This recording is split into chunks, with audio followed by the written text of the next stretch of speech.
गोस्वामी जी तुलसीदास जिसने इस रामायण में लिखे हैं रस विशेष।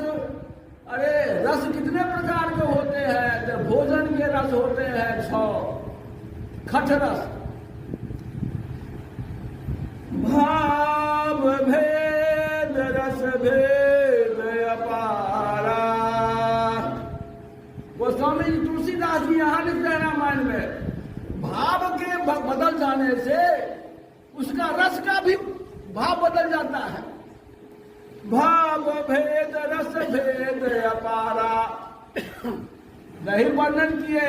खट रस तो कहते हैं खाने वाले भोजन का खट्टा मीठा तीखा है। ये जो रस है इसको तो हम लोग जानते हैं और ये भी जानते हैं।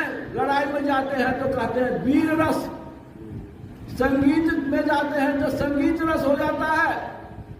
और ऐसे ही भक्ति का रस जो है, इसीलिए कह दिए एक नहीं कहे दो नहीं कितना गिनाते बेचारे, तो कह दिए कि भावों के बदल जाने से भेद, भाव भेद, भावों में अगर डिफरेंस हो जाएगा, भेद मतलब एक दूसरे से, जैसे कि 1 2 3 4 एक दूसरा अंक अलग अलग है, इसी तरह भाव अगर आपका बदल रहा है। अब भैया मिले तो भैया का भैयारी भाव होगा, माता जी आ गए तो माता का भाव होगा, पिताजी से जाएंगे तो पिता का भाव होगा। गुरु जी के पास क्या पिताजी के तरह बात करेंगे? नहीं, उनसे बात करेंगे गुरु के तरह। हम शिष्य हैं, वो गुरु है, वहां पर हमारा गुरु का भाव रहेगा।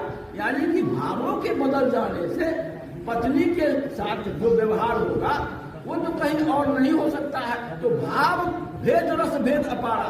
तो यहाँ कहते हैं सकल कामनाहीन जे राम भगति रस लीन। यहाँ रस कौन है?